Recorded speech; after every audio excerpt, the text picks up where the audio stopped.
नमस्कार, आप देख रहे हैं शाम के 7 बजे का हमारा कार्यक्रम और इस वक्त मुंबई में डांस बार की खबर सबसे ऊपर है।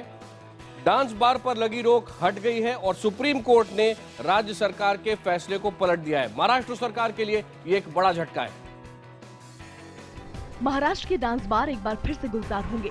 सुप्रीम कोर्ट ने अहम फैसला देते हुए डांस बार पर लगा प्रतिबंध हटा दिया है। हालांकि कोर्ट ने अपने फैसले में ये भी कहा है कि डांस बार में अश्लीलता नहीं होनी चाहिए। साथ ही कोर्ट ने रेगुलेटरी अथॉरिटी को अश्लीलता की परिभाषा तय करने को कहा है। कोर्ट के फैसले से 10 सालों बाद फिर से 75,000 लोगों को रोजगार मिलेगा। जो भी सरकार हो, अगर वो सर्वोच्च न्यायालय का अगर वो ऑर्डर नहीं मानते हैं तो इसका मतलब कि उनका विश्वास नहीं है न्यायालय में।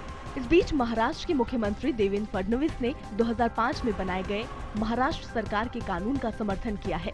राज्य सरकार का ये आज भी मानना है कि डांस बार बंदी के बारे में जो कानून हमने पास किया था वो उचित था और इसलिए राज्य सरकार उस कानून को समर्थन करेगी।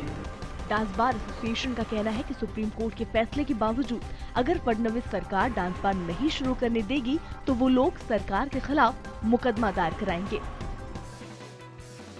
बाबा रामदेव की मुश्किलें एक बार फिर बढ़ सकती है। आपको याद होगा उनका एक प्रोडक्ट है पुत्र जीवक बूटी और उसी बूटी को लेकर आपको याद होगा पहले काफी विवाद हुआ था। अब उत्तराखंड सरकार ने इसी मुद्दे को लेकर उनके खिलाफ कार्रवाई का मन बना लिया है। बाबा रामदेव बार बार कह चुके हैं कि पुत्र जीवक बीज के बारे में उन्होंने दुनिया से कुछ नहीं छुपाया, लेकिन उत्तराखंड सरकार ने जांच में पाया है कि बाबा न केवल जनता को भ्रम में डाल रहे हैं बल्कि इसकी ब्रांडिंग के लिए उन्होंने कई झूठ भी बोले। रावत सरकार का आयुर्वेद डिपार्टमेंट ने अपनी जांच में पाया है कि बाबा इस दवाई के जरिए PCPNDT एक्ट का सीधा उल्लंघन कर रहे हैं। राज्य सरकार का दावा है कि उसने ये जांच केंद्र सरकार के निर्देश पर की है। राज्य के स्वास्थ्य विभाग ने बाबा की बूटी की रिपोर्ट केंद्र सरकार को भेज दी है। सरकार को भी जांच को भेजा जाना है, लीगल राय भी इसमें ली जानी है, लेकिन इतना तय है कि अगर ये जांच के दायरे में कानूनी कोई उल्लंघन हुआ है तो कार्रवाई तो सख्त होगी, ये तय है। बाबा के सहयोगी बालकृष्ण ने हरीश रावत सरकार के खिलाफ मोर्चा खोल पुत्र जीवक बूटी और उसकी ब्रांडिंग पर सवालिया निशान लगाने वाली उत्तराखंड की कांग्रेस सरकार की मंशा को ही कटघरे में खड़ा कर दिया है। सिख संगठनों के पंजाब बंद का जबरदस्त असर देखने को मिल रहा है। दरअसल पुलिस और सिख संगठनों के बीच जो झड़प हुई थी फरीदाबाद में, वो मामला अब और फैल गया है। पंजाब के बाहर जम्मू में भी आज सिख संगठनों ने प्रदर्शन किया, मुख्यमंत्री का पुतला फूंका और जम्मू दिल्ली हाईवे को बंद कर दिया। पंजाब के फरीदकोट में बुधवार को प्रदर्शन कर रहे सिखों पर पुलिस लाठीचार्ज और फायरिंग के खिलाफ सिख संस्थाओं में काफी रोष देखने को मिल रहा है। इस सारे प्रकरण की आंच जम्मू तक देखने को मिली। जम्मू में सिखों ने पंजाब के मुख्यमंत्री प्रकाश सिंह बादल का पुतला फूंका और जम्मू दिल्ली हाईवे को बंद कर दिया। इसके अलावा सिख संगठनों ने अमृतसर में बाजार बंद करवाया। भटिंडा, अमृतसर में स्कूल बंद कर दिए गए। यहाँ भी सिखों ने प्रदर्शन किया। सिखों का आरोप है कि उनकी धार्मिक भावनाओं को भड़काने की कोशिश की गई, जिसके बाद सिख समुदाय सड़कों पर उतर आया। इधर इस मामले में पंजाब सरकार ने जुडिशियल कमीशन का गठन किया है। बुधवार को सिखों और पुलिस के बीच झड़प में 2 प्रदर्शनकारियों की मौत हो गई थी, जबकि 90 से ज्यादा घायल हो गए थे। आपके हमारे घरों में जो लोग काम करते हैं वो भी इंसान होते हैं, ये कहने की जरूरत नहीं पड़नी चाहिए। लेकिन गुड़गांव में एक बार फिर ऐसा मामला सामने आया है जिसने हमें ये कहने को मजबूर किया। झारखंड से एक लड़की को काम के लिए लाया गया था, लेकिन उसके साथ जानवरों जैसा बर्ताव किया जाता था और जब इसकी जानकारी पुलिस को दी गई तो इस परिवार ने किया, ये भी आप आगे रिपोर्ट में देखेंगे। इतना आपको बताते चले कि जो लोग ये करने वाले थे इनको गिरफ्तार कर लिया गया है और इनका नाम है सागर जैन और श्वेता जैन। गुड़गांव के कृष्णा कॉलोनी में रहने वाले इंडस्ट्रियलिस्ट सागर जैन के घर में इस बच्ची को बंधक बनाकर रखा गया था। पड़ोसी की सूचना पर एक एनजीओ के साथ जब गुड़गांव पुलिस पहुंची तो मकान मालकिन श्वेता जैन बच्ची को अलमारी में बंद कर भाग गई। काफी तलाशी के बाद पुलिस को लड़की बेहोशी की हालत में अलमारी में मिली। उसके पूरे शरीर पर चोट के निशान थे। वो बेहद सहमी हुई थी। झारखंड की रहने वाली इस मासूम को पिछले तकरीबन 1 साल से दंपति ने बंधक बनाकर रखा हुआ था। इससे घर का सारा काम करवाया जाता था, लेकिन पेट भर खाना तक नहीं दिया जाता था।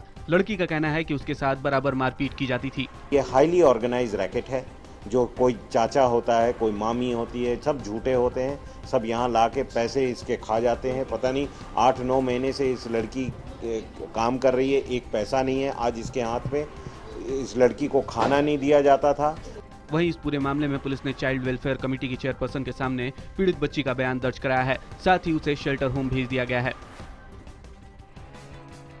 जम्मू कश्मीर में 2 आतंकवादी सेना के साथ मुठभेड़ में मारे गए हैं, लेकिन चिंता की बात यह है कि पहले भी ऐसे केस सामने आ चुके हैं और इस मामले में भी हुआ ये कि 4 साल पहले इन दोनों ने आतंक की राह को छोड़ दिया था, पुलिस में नौकरी ले ली थी, लेकिन उसके बाद फिर आतंकवादी बन गए थे। अब इन्हें सेना ने मार गिराया है। डोडा में गुरुवार तड़के हुई मुठभेड़ में ये 2 पूर्व विशेष पुलिस अधिकारी मारे गए, जिन्होंने पिछले महीने पुलिस बल छोड़ा था और आतंकी गतिविधियों में शामिल हो गए थे। मुठभेड़ में मारे गए दोनों आतंकवादियों की पहचान गुलाब नबी मंगनू उर्फ मौलवी और रियाज अहमद के तौर पर हुई है। इनके पास से एक AK राइफल, एक इंसास राइफल और कुछ गोला बारूद मिला है। ये दोनों 7 और 8 सितंबर की रात को पुलिस बल से AK राइफल, 60 कारतूस और एक इंसास राइफल और 70 कारतूस लेकर चले गए थे और फिर से आतंकी गतिविधियों में शामिल हो गए थे। मौलवी पहले भी लश्कर तैयबा का जिला कमांडर रह चुका था, जबकि रियाज हिजबुल मुजाहिदीन का आतंकी था। दोनों आत्मसमर्पण के बाद पुलिस में नौकरी कर रहे थे। डोडा जिले में करीब 4 साल बाद मुठभेड़ हुई है। अब इस जिले में आतंकवादियों की उपस्थिति लगभग नहीं के बराबर है। सरकार से नाराज साहित्यकारों का सम्मान लौटाने का सिलसिला जारी है। इनका आरोप यह है कि देश का सांप्रदायिक माहौल बिगड़ रहा है और इसीलिए अपना सम्मान लौटा रहे हैं। इसको लेकर सियासत भी और तेज हो गई है। जाने माने हास्य कवि और लेखक अशोक चक्रधर का कहना है कि विरोध आप करें, जरूर करें, लेकिन कलम के जरिए करें। सम्मान लौटाने वाले साहित्यकारों में अब कन्नड़ लेखक के नीला, RK हुड्डई, काशीनाथ अंबलगी और जयपुर के साहित्यकार नंद भारद्वाज का नाम भी जुड़ गया है। इससे पहले भी देश के तकरीबन 26 जाने माने साहित्यकार अपना सम्मान लौटा चुके हैं। तो दूसरी तरफ सरकार ने इस तरह के सम्मान लौटाए जाने पर सवाल खड़े करते हुए इसे एक सियासी साजिश करार दिया है। केंद्रीय वित्त मंत्री अरुण जेटली के बाद केंद्रीय मंत्री रविशंकर प्रसाद ने भी इस तरह के सम्मान लौटाए जाने पर सवाल खड़े किए हैं। ये सारे साहित्यकार हमारा सम्मान है, लेकिन ये सब लोग नरेंद्र मोदी से नफरत करते रहे। पिछले 10 साल का इतिहास देखिए इनका, कुछ को छोड़कर। तो क्या उनके पेट्रन्स आज हार गए हैं तो एक नई पॉलिटिक्स कर रहे हैं वो? अरुण जेटली की पोस्ट पर विपक्षी दलों ने जमकर हमला बोला है। भारत के वित्त मंत्री ने कल जो कहा है वो निंदनीय है। वो इस बात को दर्शाता है कि सरकार संवेदनशील नहीं है और सरकार केवल अपनी विचार और सोच थोपने पर आमादा है। दूसरी तरफ जाने माने हास्य कवि और लेखक अशोक चक्रधर पुरस्कार लौटाए जाने के खिलाफ हैं। दाल के दामों ने सारे रिकॉर्ड तोड़ दिए हैं। अरहर की दाल, तुअर की दाल, इसकी अगर बात करें तो मुंबई और मध्य प्रदेश के कई शहरों में इसकी कीमत 200 रुपए प्रति किलो तक जा पहुंची है। सरकार को इसको लेकर चिंता है और सरकार का ये कहना है कि 2000 टन दाल आयात की जा रही है ताकि इस समस्या से निजात पाई जा सके। लेकिन कुछ राज्य सरकारों का कहना है कि अफ्रीका से जो दाल आयात की गई है उसकी क्वालिटी इतनी खराब है कि वो खाने के काबिल नहीं है। डबल सेंचुरी लगाकर अरहर दाल ने आम आदमी को बड़ा झटका दिया है। दालों की आसमान छूती कीमतों ने सरकार का भी सिरदर्द बढ़ा दिया है। वित्त मंत्री ने आनन फानन में बैठक बुलाकर इंपोर्ट के जरिए दालों की महंगाई पर काबू पाने का इरादा जताया। वित्त मंत्री ने दालों की महंगाई का ठीकरा राज्य सरकार पर फोड़ दिया। इसके बाद तो राज्य सरकारों पर ठीकरा फोड़ने का सिलसिला ही शुरू हो गया। 4000 टन जो आया है उसमें से डिमांड जो है सिर्फ जो है तमिलनाडु का और आंध्र प्रदेश का है। बिहार सरकार ने डिमांड भी नहीं किया है। जो बाहर से हम लोगों ने इंपोर्ट किया है, राज्यों को जो हमने कहा था जमाखोरी रोकने का और मूल स्थिरीकरण फंड के तहत रुपया देने के लिए 4-4 पत्र हमने लिखा था कि आपको क्या चाहिए, आप इससे एस्टीमेट बनाइए और हमको सूचित करिए, हम वर्किंग कैपिटल देने के लिए तैयार हैं। लेकिन राज्यों ने ध्यान नहीं दिया। विरोधी इसे सरकार की नाकामी गिना रहे हैं। लोगों की थाली तो केवल दाल रोटी पर निर्भर करते हैं, आज वो भी संभव नहीं है। इसलिए इस सरकार के रवैये की जितनी निंदा की जाए शायद वो पर्याप्त नहीं। केंद्र राज्य पर ठीकरा फोड़े, लेकिन परेशान तो आम जनता है जिसकी थाली से दाल गायब हो गई है। 3 महीने में दाल की कीमतों में आग लग गई है। पिछले 2 हफ्तों से आप देख रहे होंगे कि शिवसेना और बीजेपी के बीच तल्ख बयानी जारी है। अब बीजेपी ने आज एक बैठक की और उसमें फैसला ये लिया गया कि वो कुछ भी हो जाए शिवसेना के खिलाफ बयान नहीं देंगे, लेकिन शिवसेना ने ऐसा कोई फैसला नहीं लिया है और उसके आक्रामक तेवर अभी भी बरकरार हैं। बीजेपी मुख्यालय में करीब 2 घंटे तक मंथन के बाद पार्टी ने तय किया है कि आगे से शिवसेना के बयानों को नजरअंदाज करेगी, न ही शिवसेना का किसी भी धमकी या बयानबाजी का जवाब देगी। बीजेपी सिर्फ विकास के मुद्दे पर काम करेगी जिसके लिए जनता ने उन्हें चुना है। साथ ही बीजेपी ने फडणवीस सरकार के 1 साल पूरा होने का जश्न मनाने का कार्यक्रम भी रद्द कर राज्य की जनता से संवाद करने का फैसला किया है। पार्टी को अंदाजा है कि शिवसेना के साथ जारी गतिरोध की वजह से पार्टी की और सरकार की छवि काफी खराब हुई है।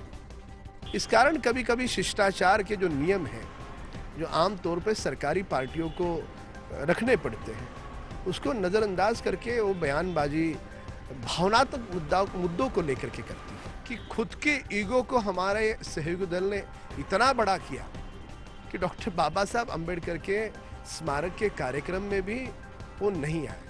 वहीं शिवसेना सूत्रों की माने तो उन्होंने सीएम फडणवीस को साफ कह दिया है कि बीजेपी मिलकर सरकार चलाना चाहती है तो अहम फैसलों में उनकी राय ली जाए, साथ ही बीजेपी के मंत्री उनका अपमान करना बंद करें।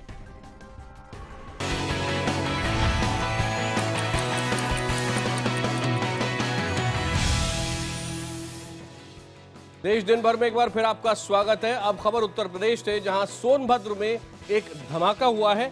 बड़ी खबर ये आ रही है कि ये माइनिंग एरिया जो है सोनभद्र का, वहां एक ऑफिस था, एक निजी कंपनी का ये ऑफिस था जिसके अंदर धमाका हुआ।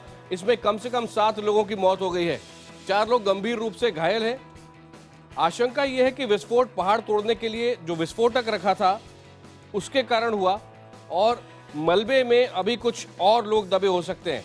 कम से कम 7 लोगों की मौत हो चुकी है, 4 लोग गंभीर रूप से घायल हैं।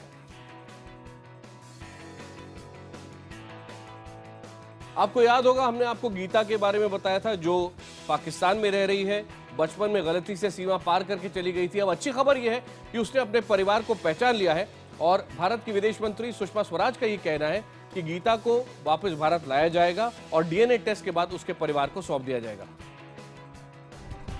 पिछले 14 साल से पाकिस्तान में रह रही गीता जल्द ही भारत लौट पाएगी और अपने माता पिता से मिल पाएगी। गीता ने बिहार में रहने वाले अपने परिवार को पहचान लिया है। गीता सुन बोल नहीं सकती, जिसकी वजह से उसके परिवार को खोजने में समय लग गया।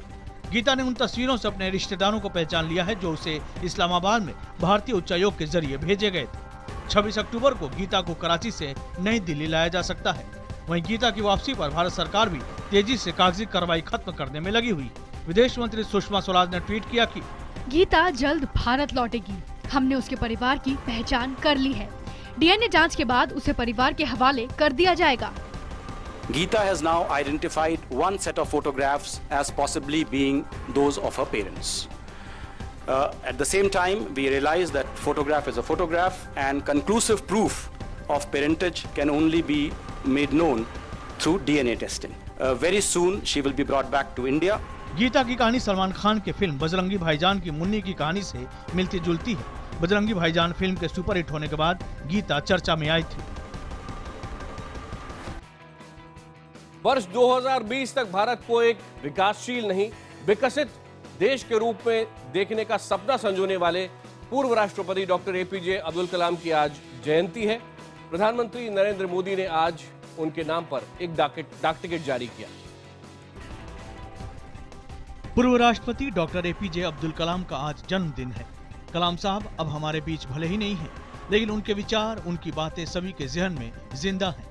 आज डॉक्टर कलाम की कमी आम से लेकर खास सभी को खल रही है। प्रधानमंत्री नरेंद्र मोदी ने भी दिल्ली में उनकी मूर्ति का अनावरण करते वक्त एक बार फिर अपने मार्गदर्शक को याद किया।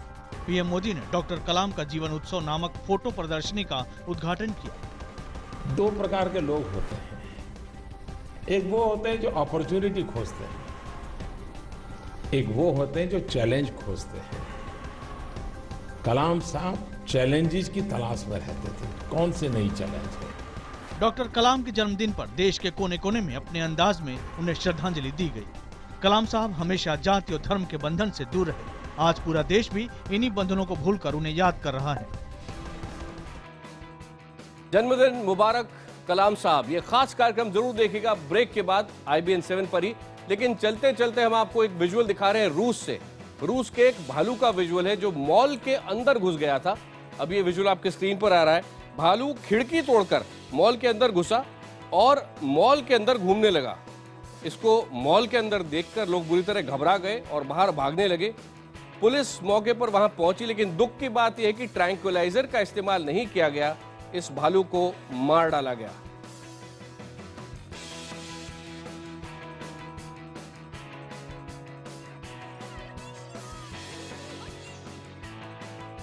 देश दिन भर में आज इतना ही। ब्रेक के बाद IBN 7 के साथ बने रहिए। देखिए खास कार्यक्रम खबरों में खास।